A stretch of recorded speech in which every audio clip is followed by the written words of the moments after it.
Bingo. You can't be serious, man. You cannot be serious! Well, in the mid-60s, a bloke called Bert Munro put Invercargill on the map in New Zealand by taking his motorbike down to Bonneville and breaking several world records, which he went on to do for several years thereafter. So Bert put Invercargill on the map, but I'll tell you who put Plymouth, a town in New Zealand, on the map, and that's the man sitting opposite me, the great Derryn Nigel Hinch, who 45 years ago came from Plymouth over to a now defunct, I think the station 3XY is not with us unless it's been rebranded, came over here 45 years ago and set up shop in Australia and took the media airwaves by storm on 3XY. So welcome to You Cannot Be Serious, Derryn. Thank you, Sam. Actually, New Plymouth it was. New Plymouth, Plymouth, I'll of course, is in corrected. England. And yeah, New Plymouth. Oh, yeah, is I it? came here I started journalism in 1960 as a pimply-faced kid in New Zealand, and then came to Australia very quickly, and then went and lived in New York for 11 years. Yeah, no, I've got all that. Oh, okay. So, yeah, it's been a long time, and I've been an Australian citizen for more than 40 years. It's impossible to list your journey through since coming here. It is impossible to do that. You've been in the print media, an overseas correspondent in TV, radio, celebrity appearances. You're an author. You've been in movies. I think the least appropriate title that you'd be given would be that you're a shrinking violet. I think that would be the least appropriate title you could be given. Well, I never invented human headline. No. That was Terry Hayes, who was my producer. Yes. Went on to discover Nicole Kidman and people. And somebody asked him, "Oh, Hinch said such and such on radio. What do you reckon?" And Terry said, "Oh, you know, Derryn, he's the human headline." Yep. And it came from there. That and it's, if you just look up in the bio, you are classed as a journalist and a politician. That seems to cover everything. I'm not sure that it would. You've had many vocations and many successes in your career, and I think by your own admission, you've been sacked more times than you've had hot dinners. But I'm not sure if you've ever said that. But you 16 times. Yeah, that's all right. And you're one of the epitome of one of the great survivors. And I've got a feeling when you came to XY 45 years ago, you were just getting your eye in. You had your eye on far bigger things to conquer here in Oz. Well, I was in New York for a long time, and then I was brought back to be editor of the Sydney Sun. And actually, they brought me back as deputy editor, and I said, if I'm not editor in 8 weeks, I'll quit. And I was editor in 6. And then I quit the Sun and had a disastrous time starting my own magazine called Focus Magazine. Yes. And it was like the precursor of Who magazine in Australia. I just ran out of money. And so I didn't know what I was going to do. And I was a guy called Harry Beitzel, Yes, from yeah. Melbourne. He offered me, he said, why don't you come to radio in Melbourne? And I said, I don't think so. And I've been doing radio as a correspondent from overseas for many years. But anyway, I finally got offered this job at 3XY, Foyne in Moyle, 5 to 9, Yeah. and with a guy called Keith Williams, and we had the Hinch and Williams show. Yeah. And then...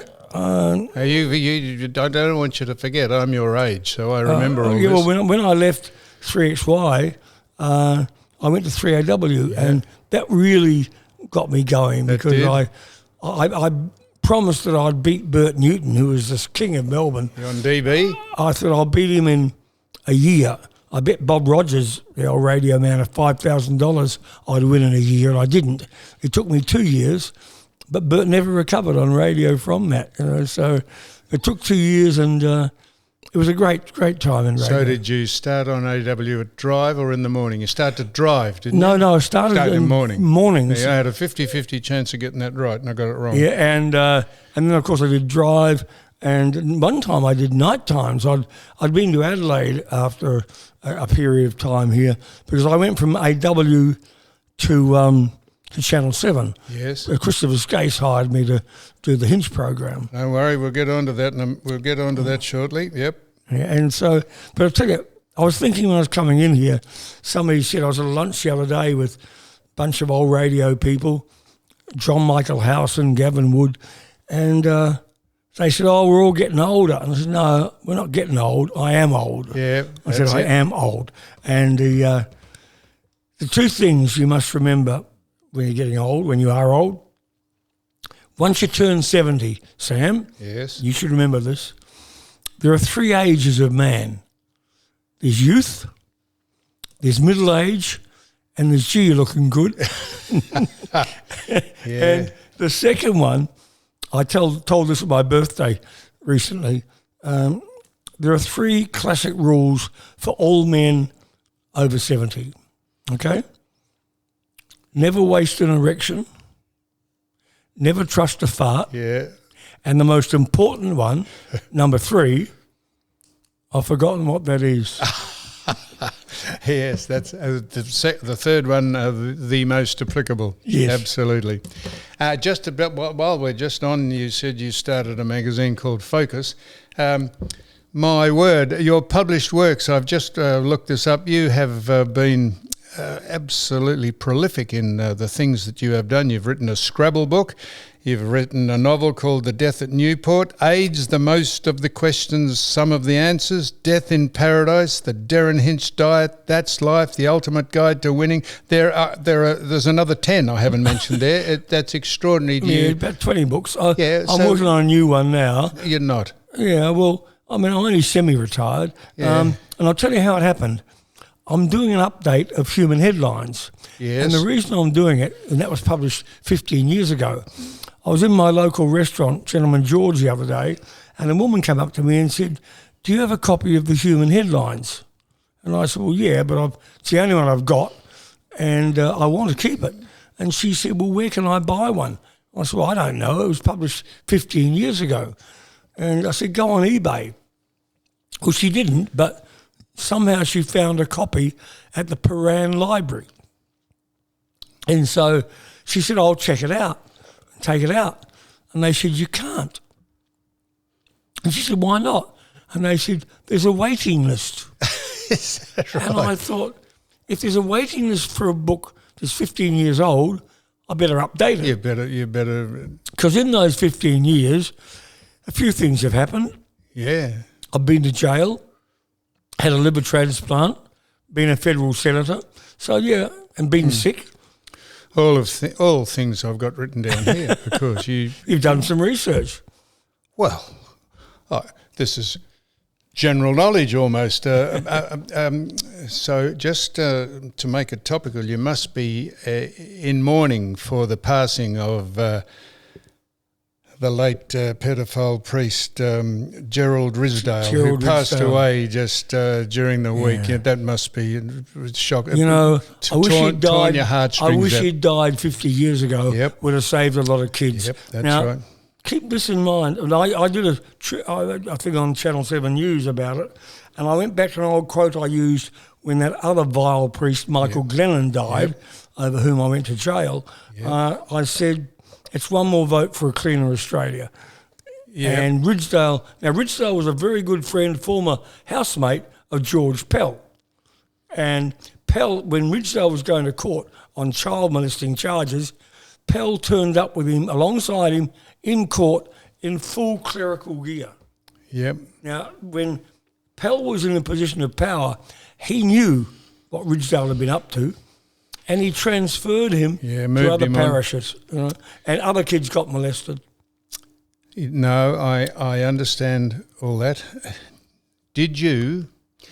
Were you? So you started the Justice Party? Yeah. In 2015? 15, yeah. You started the Justice Party, particularly, it's a wonder you don't relaunch it, because the Justice Party, if you have a look at what's going on in this town in particular, but let alone Australia, it was based on criminal justice reform, tougher sentences for violent and sexual offenders, no bail for violent offences, and a public sex register.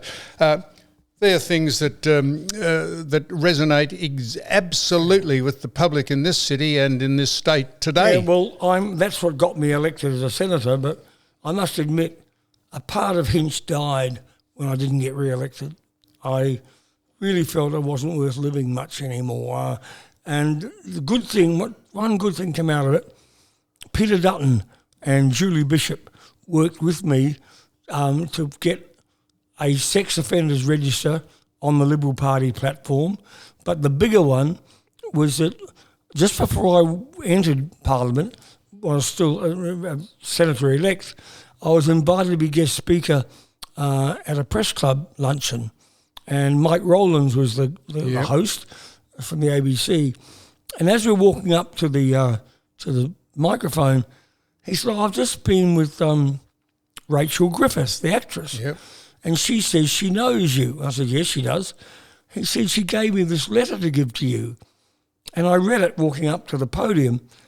And she said, congratulations, etc. But then she said, we need your help. If you're bankrupt in Australia, you can't go overseas for 7 years, right? Mm-hmm. But if you're a sex offender, you can. And I read this out at the press club and said, I don't believe that's true, but I'll check it out. And I got to Canberra and I checked it out with the federal police. Not only was it true, but 800 sex offenders had gone overseas that year from Australia. 400 of them had gone to Kampuchea, the Philippines, Bali. Yep. And I've been to Phnom Penh, and you see middle-aged Australian men with 10, 11-year-old kids. You know? But anyway, I was in, not long after I became a senator, and we got this move through as law. I was in my apartment lounge room one Saturday morning, and the phone rang, and the voice said, "Hi, Derryn, it's Malcolm Turnbull, the Prime Minister." Yep. I said, "Hi." He said, "I just wanted you to know they turned the first one back at Sydney Airport today." And he hung up, and I stood there in my lounge room alone, and I cried. And I thought, you can achieve things in Canberra, you know. So just a couple of things. So you got, when you did not get re-elected, you went into a state of depression. Did you really, that people would find the great Derryn Hinch, nothing could make him depressed? Yeah, no, I wasn't really in a state of depression. I just thought, is it worth living? Well, that's a reasonable state of depression, I'd reckon. Well, I didn't feel depressed. I just felt pragmatic. I mean, right now, I think I've probably got another maybe 5 years to live. I've been going through all my old gear and stuff and sorting through it and ticking who will get what and whatever, because I'm a fairly practical sort of person. Okay, so, but I don't want to labour this, but you to think to yourself that is it worth going on and you don't feel like living, that's an extraordinary thing to say from someone who's been as prominent and successful as you have, and you've probably I felt lectured people about having an attitude like that, and yet you have it yourself. I felt I'd done enough as a senator to get re-elected, but I made one political mistake, and I said at the time, this may not get me re-elected. When they brought in the Medivac rules, and the government was voting against it, and I voted for it. In the end, what I should have done in retrospect. The what? The Medivac? That was bringing people, asylum seekers from Nauru to Australia for treatment. Yep. And some were misusing it. Exploiting it. Looking back, like most people do. Yeah, looking back, I thought think to myself, what I should have done was said, look, I'll vote with the government, but if they're wrong on this, and you think they're wrong, vote them out, because the election was due in a few months. But instead, I listened to advice from people, ignored the government, and voted in favour of it. In retrospect, I wouldn't have.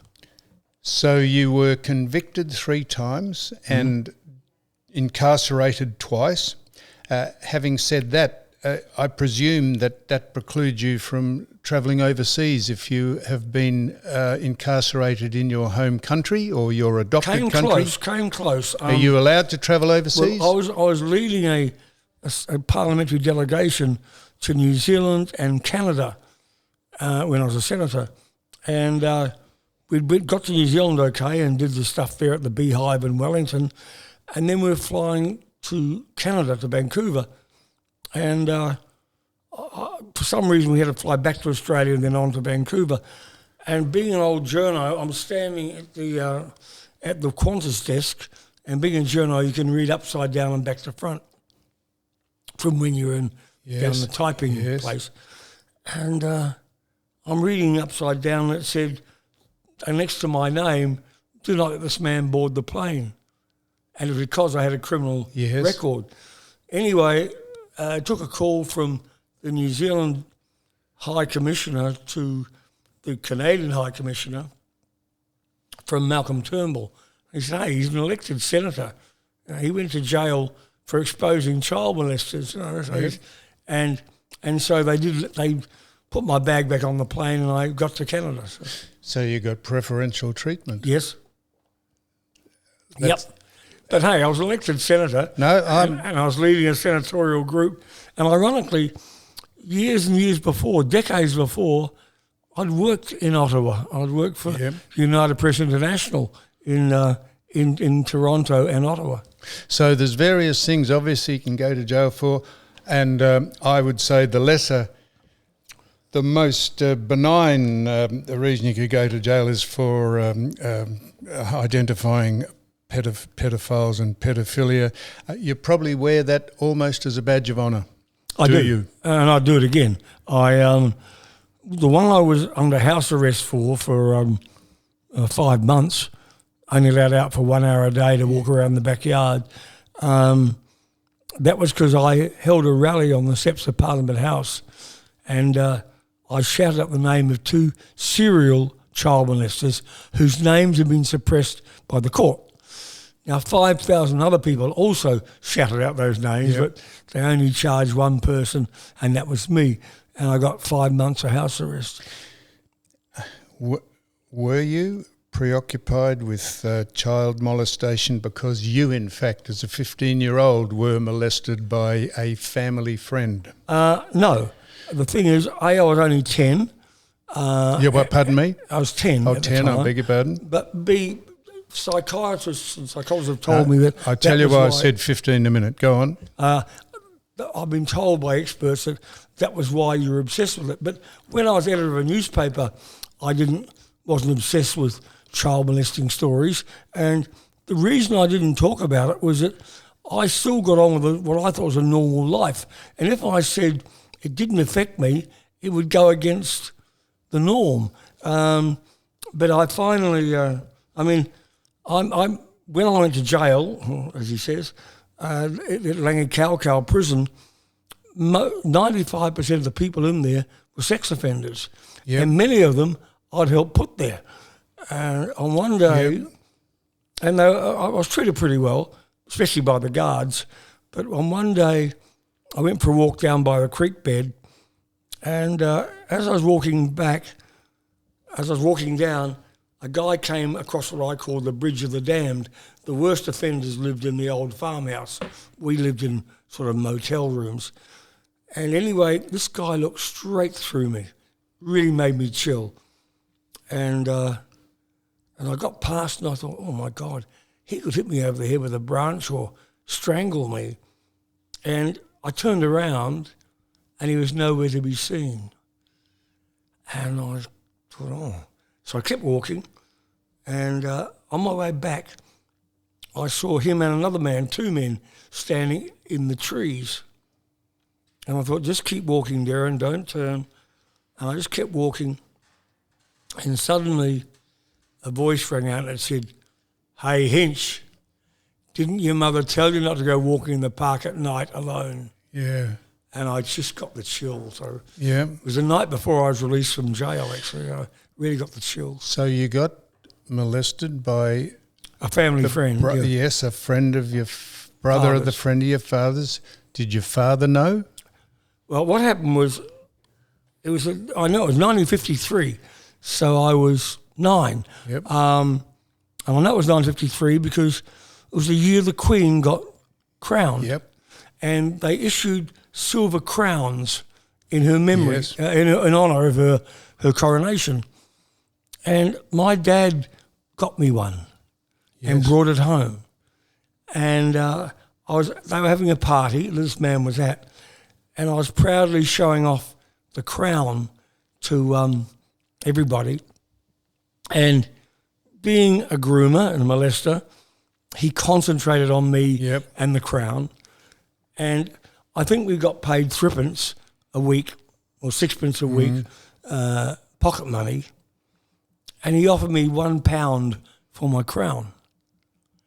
And as I went to take it, my mother lectured me on, this is Yep. a deal's a deal. And so I sold it and went back into my bedroom, and I didn't know this until later, but the man came in earlier than me and made a pass at my older brother, who pretended to be asleep. Then he came in and pretended to be interested in my gramophone, and I got out of bed to show him how it worked. And that's when he assaulted me. My brother pretended to stir and wake up, and the man ran out of the room. And I jumped back into bed. And Desmond, my brother, said, "What happened?" I said, "Nothing." He said, "What happened?" I said, "Nothing." And there was a pause, and then I said, "I want my mummy." Yeah. And my mother came into the bedroom, and I said, "I want my crown back." Yep. I didn't want him to have anything to do with me. And she said, "Now, I told you, I lectured you, Yeah. what you couldn't do and could do." And finally, Desmond, my brother, cut in and said, "Mum, something happened to Derryn with that man." And then I broke down and told her. I found out later 3 men had to hold my father down Yep. to stop him bashing the shit out of the sky, because he was outside our house by the stage. And 2 of my uncle and friends made sure he was on a plane next day. 20 years later, it was never mentioned, but 20 years later I said to my parents, "Why didn't we charge him?" Yep. And they said, "Well, we didn't want to put you, like they often do, we didn't want to put you through anything more, Yeah. and it's a small town." And I said, "But that's probably why he was in Australia in the first place, and he's probably gone back there to do it again." But he wasn't charged, but he was the brother. He was the brother of my father's local car dealer.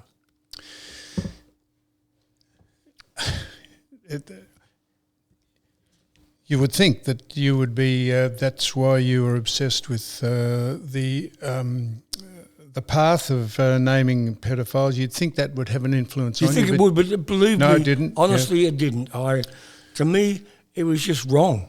It was just, as a journo, it was morally wrong. And I'd always, when I was doing the Hinch program on 7, I used to refer to Adelaide as Suppression City, because I used to suppress all the names. But then, in recent times, Melbourne overtook Adelaide. More names were suppressed in Melbourne than ever were in Adelaide. And when I did this jail not bail campaign, it was very real. That's why I was shocked recently when the Premier made it sound like it was something new. I mean, we've been pushing for this for bloody years. In the fall and rise of Derryn Hinch, you also controversially admitted that you'd had sex with a 15-year-old girl. Did you find the blowback on that affected anything that you did, or any advancement in your career, or did you... Well, interesting. I did say that in my book, Yep. and I was wrong. I know it says that... Years later, I met her again, and I won't give you her name, and she came forward and said, "What are you talking about? I was 18. Where did the 15 come from? I just guessed she was very young. Oh, I see. Because I mentioned some actor's name, she didn't know who it was, and I thought, "Gee, you must be young." And I miscalled, and it's true. Some people said I should have been charged, but it turned out it wasn't true. And you were how you were 30? I'd have been 30. Yeah. I'd have been 30, and she would have been 18. Yeah. Yeah. So yeah, you've lived some. You lived a very controversial life. Now you You worked for... Did you know when you worked for Christopher Skase that he was a crook? No. And nobody else did either. I mean, if that man walked into the room now, he could sell you something. Yes. I mean, he was a terrific man, you know. I was at 3AW, and I just come out of jail, I think. And anyway, he said, we've got to get together, I want to talk to you. And he said, the mountain will come to Muhammad. Yes. And he came to 3AW and knelt on the floor and put out all these papers of what he was going to do and how he was going to rebuild Channel 7. And he said, I want you to come. And he took me and Jackie to dinner and Pixie. And he said, we're going to make you the Walter Cronkite of Australia. Yeah. And bought a bottle of Grange and we drank that. And he said, I was my own executive producer, which never happened in current affairs. And that's what upset the Sydney execs because Hinch had all this power of his own program. And I hired Dermot O'Brien as my producer. Yes. And we ran our own race. I mean, we were very successful at 7. 7, yep. Then took it to 10. And then I did midday on 9. Yeah. So I know all that. Something I've been through more stations than the Southern Aurora. And he bought you a condo in Hawaii? No, he loaned me the money to buy the condo. Loaned me someone else's money for you to buy a condo. Out, Yep. But at the time, he loaned me the money to buy. In fact, did you pay him back? he loaned me so much money that I bought 2 houses in Hawaii. I bought a house on a golf course and an apartment. I've seen your house on the golf course because when I played over there, someone pointed it out to me. Yeah, this is many years ago. Pretty good, wasn't it? That was extraordinary. Yeah. So so you've got 2 apartments in Hawaii that have been paid for by a person who was probably giving you money that wasn't his. And was, as it turned out, was stealing from the superannuation funds. You know, I ended up having to sell them and get the money back. Yes, I was going to say. They both went. But I talked to the financial guy who investigated this case, and he said he didn't get away with 80 million. Most of that went back into buying shares in Quintex to try and keep it alive. Yeah, Quintex. But he thinks he may have got away with 4 or 5 million. Now, that's a lot of money. When I was at Channel 10, I went to Portugal to interview Skase. Yep. Asked him 400 questions. He probably lied in 390 of them. Yes. I did go inside to have a pee, and I saw this room full of Pixie's expensive ball gowns, which I'd never wear again. He was sick. I mean, people didn't think I thought he was bullshitting, but he was sick and he died very young. Yeah. That's interesting about you asked the questions and he probably gave you 90% of them were lies.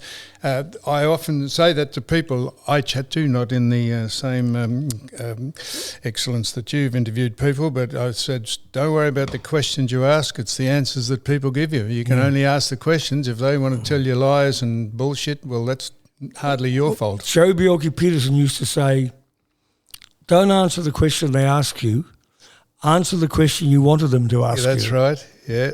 When we were out there feeding the chickens.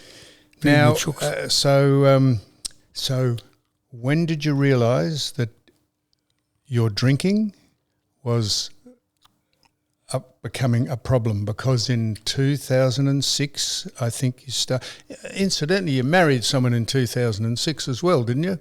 Yeah. You married Chanel Hayton. Yeah. Hayton. She was going to have a joint name.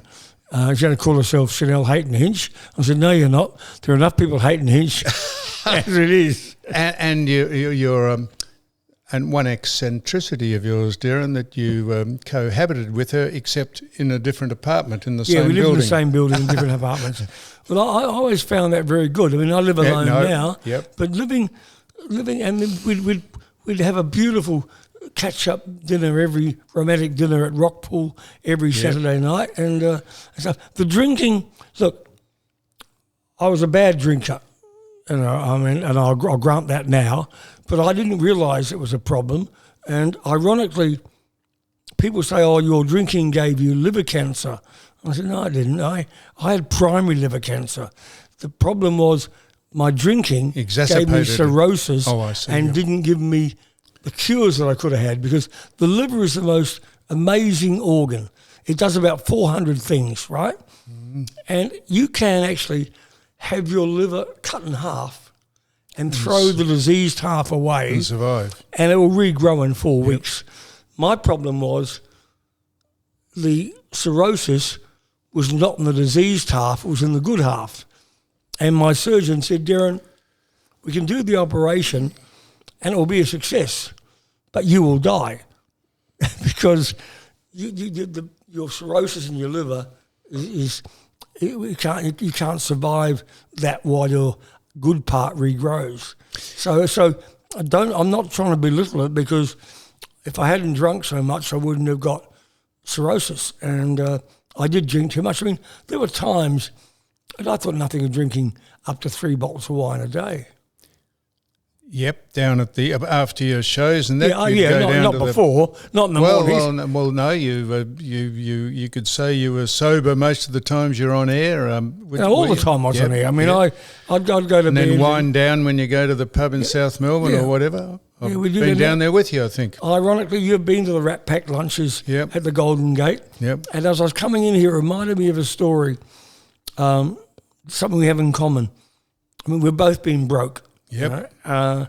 And I had millions and lost them. As Jackie Weaver once said to somebody, when they said, what did you do with all that money?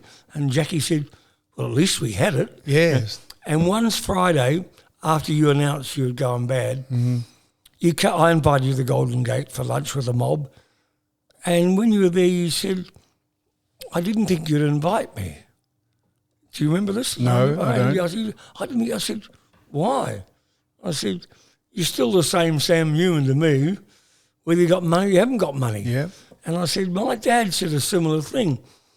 Dad, when I went broke, my father said, 'Oh, I bet all those guys who were your friends for lunch when you had money Yep. are not friends anymore.'" No. And I said, "Dad, the friends I had then are the same friends I've got now. I mean, Sam is the same person when he had money, when he doesn't have money. And if he has money again, he's still Sam Newman." Yeah, friendship is unconditional. You can have acquaintances and people who just enjoy your company they think it's good to enjoy your company, but unconditional friends are the only friends to have. Now, you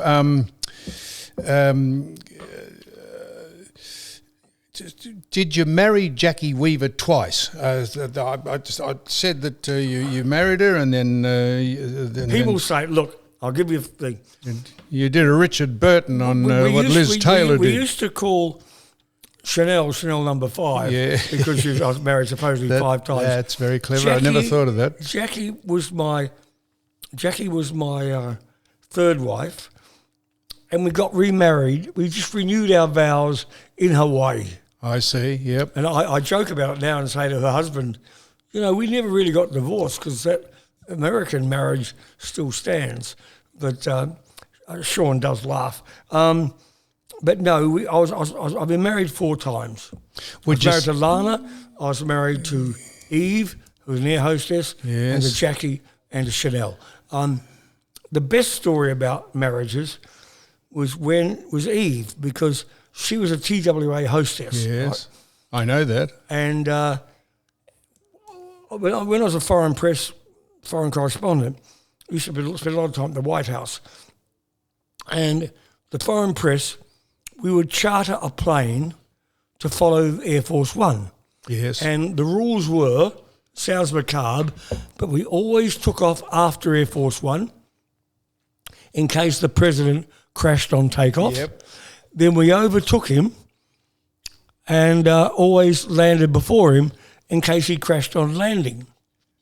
Amazing. Now, this is in the 1970s, and I bounded up the stairs of our plane one day and was the first journo to get on board. Being the 1970s, it was a time when we were all wearing outlandish ties. Yeah. And as I ran up the stairs and got on the plane, this vision came towards me, beautiful air hostess, And she said, that is the worst tie I've ever seen in my life. And I said, is that right? You better marry me then, you said. Well, no, two things. I said, is that right? Will you have dinner? And she said, yes. And I married her. Well, as you would. We're still friends. Yeah.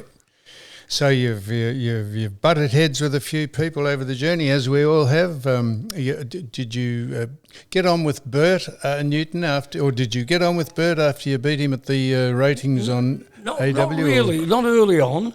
I remember once talking to Bert for the first time, and he said, Derryn, why? Why do you do what you do? And I said, Bert, you're in the business of creating illusions. I'm in the business of destroying them. And the good proof of this is when John Wayne died, Bert spent 2 hours. Who? John Wayne, the actor. Oh, John Wayne. Sorry, I thought you said John Lane. He said he spent 2 hours talking about what a wonderful guy John Wayne was and having people on paying tribute. I told the story about how when John Wayne was making the Alamo, a Mexican extra got run over and killed. And John Wayne said, give the widow $25 and let's get on with the picture. So Bert and I, we became friends years and years later. We got on well. And Paddy. The one person I used to enjoy sparring with was Bob Hawke when he was Prime Minister. Yeah. And we had some terrible fights on air. I remember one day I said to Bob, I said, Mr. Prime Minister, I can handle your sarcasm. And he said, well, I hope you can, Darryl. Darryl, I like that, yeah. And so a man who's sat in that very chair, and I've spoken to him, Mick Gatto, you head-butted him, or I think he rang in one day and took exception to what you were on about on the radio. No, what happened? Did you ever speak to Mick again? Yeah, well, yes, he invited me for coffee, and I said, no, I only have coffee with friends. But he... Well, he was offering the peace pipe. Well, we had a huge fight. I mean, what over? Something about the unions or something. No, a friend of his called me up. I've been bagging Gatto on air for being a mob boss. Yeah. And he said, I hear you've been bagging my friend Mick Gatto. And I said, yes. And he said, well, he's here. Do you want to talk to him? I said, I think I remember this. So he put him on radio. Yep. And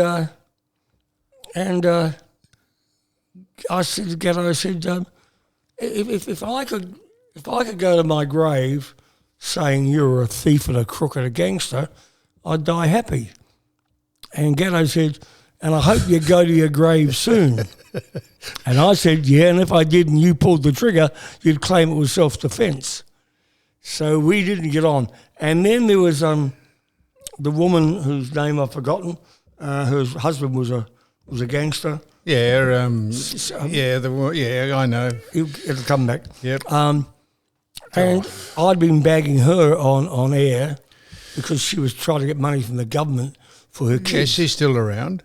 Yes. She's still around. She is, and I remember saying on air that she didn't deserve any money. She came on and started talking to me and said, what about my children? And I said, people like you shouldn't have children.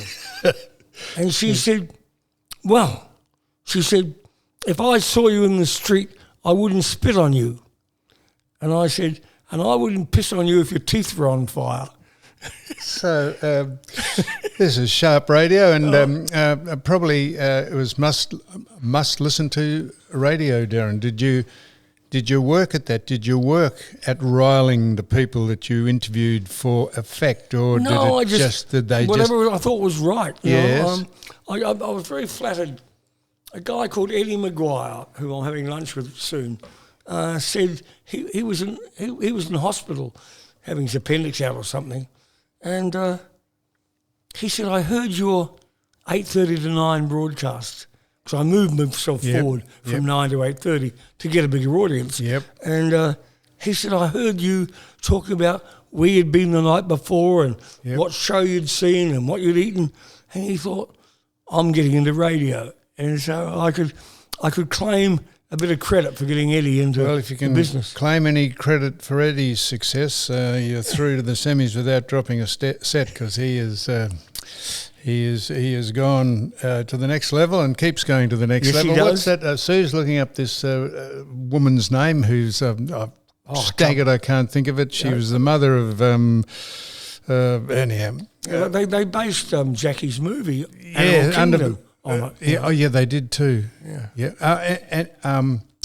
Now you were 11 years in New York. Yeah. Did you had an apartment there and you just had to find your own stories, or did they cross to you for weekly or daily reports, or what did you do in New York? Both. So it sounds like a bit of a junket. No, it's not at all. You worked hard. But the junket part was covering North and South America. Yeah. Going to chasing Ronnie Biggs around Brazil and things like that. So I covered North America, which included Canada and South and the South. And I was with who's the name? Yeah, Judy Moran. No. Kate Pettingill. Kath Pettingill. No. Well. She was the wife of a guy, and he was, oh God. Well done. They're the two I would have thought of. They're not them. Anyway. Anyhow, doesn't matter. Covering North and South America, you'd get requests from the editors in Sydney, and and things like, I remember a very funny one. The editor of the Sun Herald sent me a note, text me, a telex. How tall Paul Newman? How tall Paul Newman? And I wrote back, tall Paul Newman, fine. How short Freddie Peterson?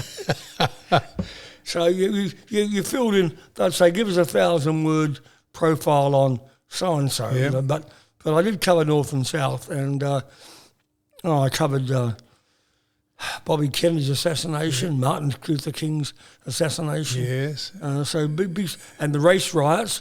I remember I was at a race riot in Detroit, and I'd been there about 3 days, and I needed to change my shirt. And I wrote to the editor and said, hey, I've got to get a clean shirt. I need to buy a new one. And he said, loot one, everybody else is.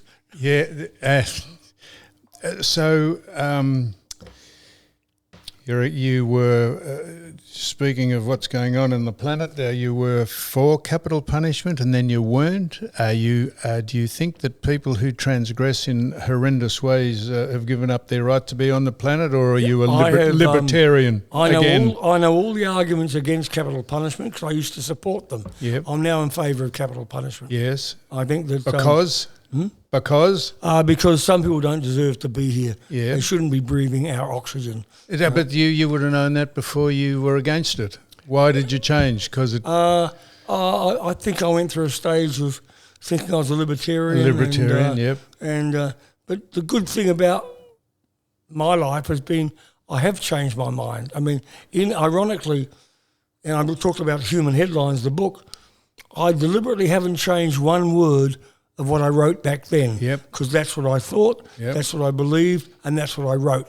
And it's not up to me to rewrite history. So my addendum, the update, will be all new words where I am now. Hence the old saying, if you don't tell lies, you don't have to remember what you said last year. Exactly. So you're a... I keep thinking about this bloody woman's name. I mean, I've quoted it 1,000 times. I'd like to know. They're the two that you gave me, Sue. So the plebiscite came out about whether we give the voice to the Indigenous people, and I'm absolutely on. I go on about this. Been going on about it. Why we divide the country by having welcome to country. I went very public and said I would vote no. Yes. From very early on, and it was 60-40, and it didn't surprise me. I predicted it would be 60-40, and it was. Good on you. So I'm just saying that. I forgot we were on. We had that made because it is so ridiculous that we divide this country and have a divisiveness when we all should be under one. Yeah, look, I support some that I don't support of Dutton's. Some I do. The one I do is getting rid of welcome to country. I mean, it's not even grammatical. Welcome to country. This is my country too. And if, in fact, it's always was and always will be Aboriginal land, why aren't they paying my strata fees in my apartment?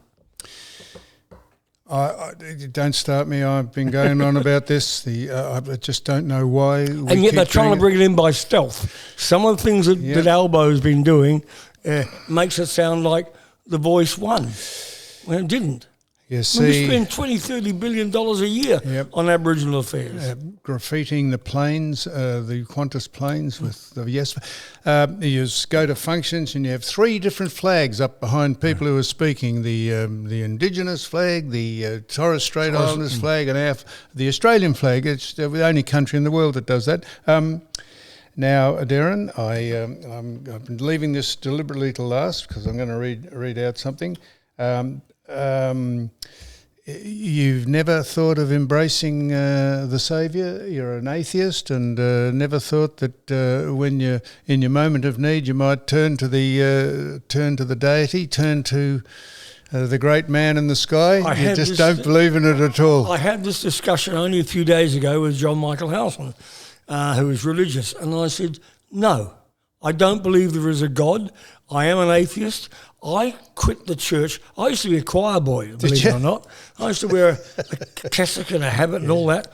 And You must believe in something, though, don't you? No.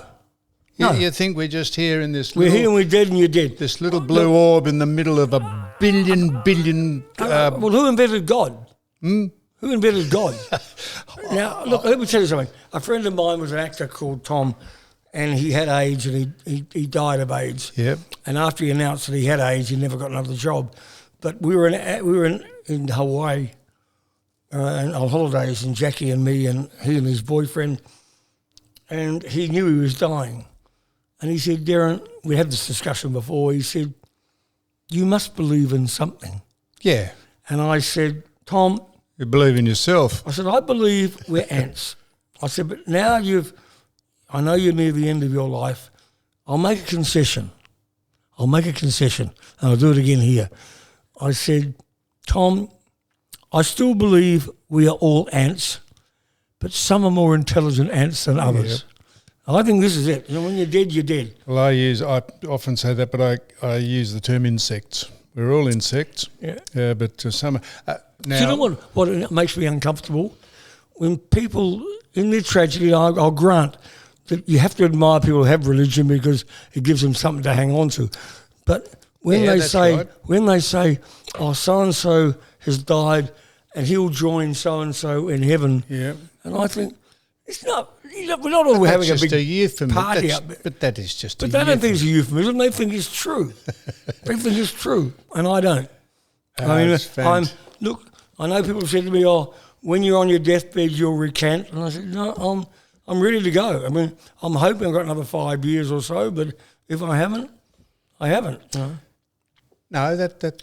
So now, finally, just some of the people you've interviewed, either locally or internationally. The old Dorothy Dix question: who have you found to be intriguing and engaging and enlightening, and who have you thought, wow, this person is completely different than who I thought they would be? Engaging, Meryl Streep. Yeah, fantastic. The most beautiful actress I think I've ever seen walked into my studio, and her name was Sophia Loren. Oh, yes. Just amazing. The most boring interview I've ever done with a showbiz person was Harrison Ford. Yes. Absolutely. I mean, he used to be a woodworker. Talking to him was like chopping wood. Speaking to a rocking horse. Yeah, and John Michael said he found the same thing. He did too. He did indeed. When I spoke to John Michael here, he said exactly that. Yeah, when I found that. I found... Married Callista Flockhart. Yeah, Elizabeth Taylor and Richard Burton were fascinating to interview. Did you interview them? With other journalists, but they were sitting in the Waldorf Astoria, sipping out of a cup which had bourbon in it, we found out later on. They were interesting. Mae West was like talking to a wax dummy of herself. Yeah. I mean, I used to joke every time she sat down, her mouth flew open because she looked like a waxworks. Yeah. You know? I found Paul Keating fascinating to interview. very confident. When Keating walked into a room, he owned it. Yep. And my ex-wife said she thought he was very sexy. Yep. And I don't charismatic. Yeah, charismatic is sexy. Yep. And I don't believe the stories that are going around about his sexuality. He was seen in Paris with a young man, and it was his son. Yep. That's right. But I found Keating interesting. Hawke was fascinating with his love affair with the Australian people, but he wasn't a nice man. He was not a nice man. There's some things in Bob's past that should never have made him Father of the Year. Trump? You a Trump man? No. You're not? I never have been. No? Never will be, but I've got to write a piece in the next couple of weeks about his first month in office, and I will concede that he's done what he said he would do. Yeah. The things he promised in his campaign speeches, he's doing them. Yeah. And a lot of politicians don't do what they promise. That's so right. He's achieved his up. I find him and Elon Musk are an amazing pair. Yeah. But on Ukraine, I can't believe recent comments from Trump saying, why did Zelensky start the war? No, I know. There'd be a reason. He would be 5 or 6 comments ahead of that. Why he said that? Look, there would be a reason he said that. Somebody told me, or I read, I'm not sure, that don't listen to what Trump actually says. It's what he hasn't said. That he'll say stuff for shock value, and that'll move you away from what's really going on. So I think Doja, this idea of shutting down governments and cleaning government departments out, is very good. So if you had to, say you were on, say you hadn't been replaced by Tom Elliott on 3AW, did that stick in your craw, or did you just think that that's life and that's life? That's life. I wish I'd said that. Did you think that, or did you take umbrage at that? No, I didn't take umbrage. I mean, radio stations are allowed to do what they want and change what they want. They are. I mean, I did like Tom's nickname when I was at 3AW, which was Jess. Jess. John Elliott's stupid son. Well, that was, but he's a competent, capable person. Yes, he's isn't doing he? well. I think he's doing better now that he's not a would-be Liberal candidate. So he's being more out in the open, taking his own risks. If I'd have been running 3AW, I wouldn't have put Jackie Felgate in the afternoons. I'd have put Heidi Murphy in there. But it's their radio station. I pay them for it. It is. Well, so people become more pragmatic when they get the gigs. I mean, if you were on 3AW and you had to interview Donald Trump, surely you wouldn't. What would you go him about? That he's brash or he's? No, I'd go him as being a convicted felon. And that's and nonsense. But he was a convicted felon. That is the lawfare. At 90 he had. Okay. That is the lawfare at work, Derryn. That is disgraceful government under Biden. How about the rape conviction? Well, how about the rape conviction? Who said that he raped the girl? She did, and of course she did, and so did the bloke on the High Court for Kavanaugh. They said he raped someone, Maisie Ford or someone. They brought her forward, and she was just a complete lie. I believe her. Yeah. I mean, how you explain Trump saying about, look, when you're famous, just grab them by the pussy? Oh, Derryn. He said that. I've got a feeling you or I in a locker room full of piss after a round of golf would say stuff like that. Don't forget what? Never. You'd never say. I wouldn't even use the C word. I'd find it so offensive. Anyway, there we go. All right, now, that's good. Now I'm going to read you this out. I want you to tell me who wrote this. Okay. It's on Channel 7 letterhead. Dear Sam, one lunchtime a few years ago, I ate with you at the Golden Gate and worried about you. I remember being almost a parody of my theme song, you being a parody of my theme song, Riding High in April, Shot Down in May. You were despairing after a few trusting and reckless business decisions. For what it's worth, let me say candidly for the record that you have found a brilliant new career. Your incisive interviews in The Sun are magnificent. You ask and get answers to questions even the bodgy Hinch might not think twice about asking. You're hot, Sam. I hope your financial situation has improved. Now, the reason I read this out is it says, it's printed Derryn Hinch. You haven't signed it. It's you gave it, must have. If you, I'm going to just wait for a minute. Don't worry, I'm going to get you to sign it. If it's you, I want to confirm that you wrote that. And I think Susie Yeager signed it on your behalf. And we have had plenty of stuff written about us over the years, so much so that if you kept everything that was written about you, you'd be known as a hoarder and you'd have to rent a house to keep the stuff. But I've kept that for, that's 35 years old. So there it is. There's the letter there. Whoops, no, there it is there. And I'm going to get, I want you just don't sign it if you didn't write it. I wrote it. I'm going to get, I can smell the words, yeah. there you are. So I've kept that for 35 years. Well, so we used to, Susie Yeager, we used to call Susie the human sandbag because she was she blocked everything. Yeah, that's me. This up here. Where are we, Sue? Come on. There we are. The great Nigel Hinch has signed that, so I've kept that here. Good Lord. And when you agreed to very kindly come on and do this, I've looked that out, and as I say, I've got more stuff that's been written about you and me and that, and I've discarded most of it, but I've kept that since 1990. There you go. Derryn Hinch, now, how are you? Are you all right? Are you struggling, or I'm good. You're on a walking stick. Yeah. The problem was years ago. If a doctor told me you need some exercise, I just changed doctors. Yeah, that's right. Yeah. But then about 4 years ago, I was down in Torquay for Christmas holidays, and I thought you really should do something. Start walking. So I founded the Goya Club. And the Goya Club is an acronym, Goya. An acronym. Get off your arse. Arse, yeah. I Nothing see. to do with the painter. I'm pretty that's clever. I thought of that. Yeah. Very good. And so I started walking, and I only started with walking 1K, and I thought, I'd like to lose about 10 kilograms in weight, but no time limit.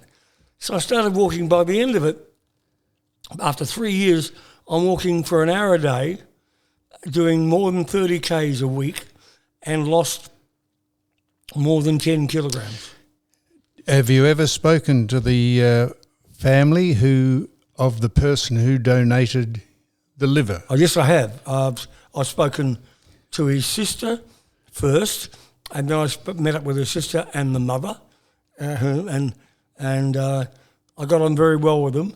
We had a bit of a falling out when I announced that I was having an occasional glass of wine. And you might remember, I rang you up. Yeah. And I said to you, do you remember this? You and your friend Dermot O'Brien, is it Dermot O'Brien? Dermot, yeah.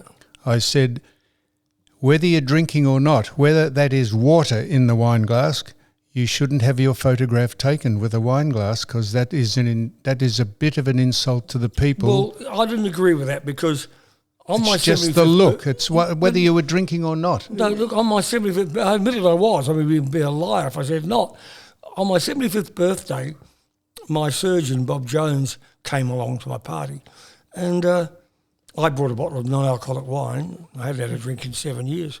And he said, what are you doing? And I said, well, you know what I'm doing. You're my doctor. Yeah. And he said, mate, your kidneys and liver are in better shape than mine. Yeah. You could have an occasional glass of wine.